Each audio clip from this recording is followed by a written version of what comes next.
How's the recovery process going the last couple days? It's going good. We put our focus on Washington. We have a good football team. We're going to come out and execute. We've yet to play a full 60-minute good ball game or 60-minute ball game and good football, and looking to put that out there Saturday. After giving up 35 points against Ohio State, what's the mentality among the defense? Like, you guys really wanting to kind of show what you guys are made of again? Of course. Every week we got the same goal. To limit big plays, limit points. Just execute at the highest level. Keep raising that standard day in and day out, and going out here on practice field, having good days, putting good days in. I think that leads up to Saturday. Jermari, has the 60 minutes, 4 quarters thing become concerning for you guys? Have you put a focus on playing all 60 minutes? Because a lot of these games, it's been one really solid half and one not so good half. I think that just comes with, just practicing harder, doing everything a little harder, maybe focusing on the smaller details off the field that'll help us out. But it's a long season. We're about halfway through, and we're looking to turn that curve for sure. What do you see in the Washington offense? I see a lot of passing. A lot of passing is going to be fun. I believe a crazy stat where they think 3rd and 1 is 90% run and 3rd and 2 is about 52% pass. So you don't see that often, especially in our league.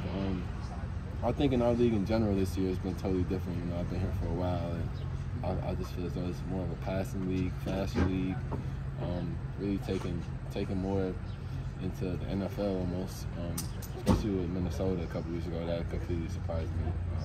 I've never played a Minnesota team that came out and throw the ball almost 40 times. So each and every day, it's come out just focusing on smaller details, and it's going to lead to success over time. Seems like maybe you're playing at the highest level that you have since you've been at Iowa. Would you agree with that, and how would you just kind of assess what you've done personally? Yeah, I would agree. It's the first time in my career where I can actually look at the tape and be, somewhat satisfied. I don't want to use the word satisfied, but somewhat happy. I think that just comes with maturity, and I've been doing this for quite some time now. And of course, the people around me, I'm surrounded by great people each and every day, down to the janitors in the building. So when you're around great people and you focus on the goal, I think it all comes together. You said you see a lot of passing with the Washington offense. Is it kind of exciting to see a little bit different look from one of the newcomers? Oh yeah, no doubt. I think every week it's always exciting, because there's another opportunity to get after it. But it's gonna be a good challenge. It's gonna be a good challenge. I'm looking forward to it. We're looking forward to it.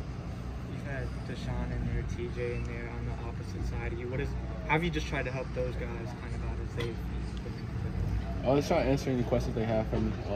Get in the film room with them, watch the tape, try to really get down to the nitty-gritty in the tape, the film, the splits, what they can get out of this, the game plan. But at the end of the day, it's just we have to trust in our preparation, and we prepare hard each and every day going into Saturday. And everything we do is to make sure that on Saturday we come out and be the best we can be. So at the end of the day, I'm just trying to do what I can to help them grow, also help myself grow, learning from others. They help me too. So it's to each one teach one. Over the last 24 hours, you've had a couple of departures from the program. Is there kind of a sense right now of wanting to rally around the guys that are still here, that kind of thing? No, we all a family, and those who left, we wish them the best of the luck. To me, they're still family. But the mission hasn't changed. That's the goal. To play great, tough, smart, physical Iowa football. And at the end of the day, we got to come out and do that. Are there any kind of favorite memories of your time with Sean or with Caleb? I have a lot.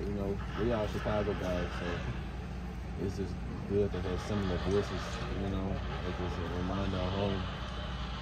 Yeah, I love them boys. How do you evaluate just as a secondary as a whole? How do you evaluate kind of what you guys have done?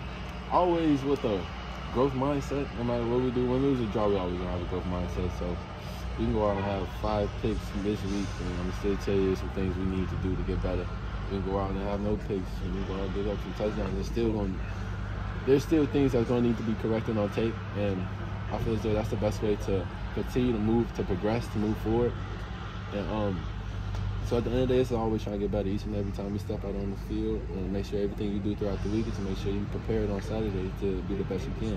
When it comes, get a pick? Did you get to see Riley Moss get his pick in the NFL? I did. The first one. That was crazy. I think I was the first pick from a white corner since for 20 years, 2002. Jason Sehorn. Yeah, Jason Sehorn was the last one to do it. And I'm just happy for Riley. He was done guy. As soon as I got here, he was playing. And he's always been a great leader. Helped me out in my career. So just to see him having a success at the next level. I know he's worked hard. So Jermari, when you have a team, so fans, right? A win puts them up here, a loss puts them down here. But with players, do you see less of this and more just an upward growth trajectory with your play? Not you individually, but your team's play. Yeah, I mean, I know it's definitely tough, because this is a tough game. It's hard to be perfect. So you're gonna have your ups and downs, your peaks and valleys, but at the end of the day, you always gotta have that growth mindset. Just try to be the best you can each and every day. Whether if you're down, and if it is somebody down, I try to help pick them up. If it's somebody up, I don't have to do as much picking up, but just make sure we stay grounded. Not too high, not too low. Make sure you stay level all the time. That way you're not falling too low or you're not rising too high. So. Do you see an upward growth trajectory over these last few games in the way your team has improved? Yes, no doubt. Since we first played on August 31st, I feel like we're a way better team than we were when we first stepped on the field. I think that first half of that first game, how many penalties did we have? About 6. And how many penalties have we had since? So that's growth there. And limiting big plays, we gave up one big play last week. So I feel like we're going there. Our communication can always be better.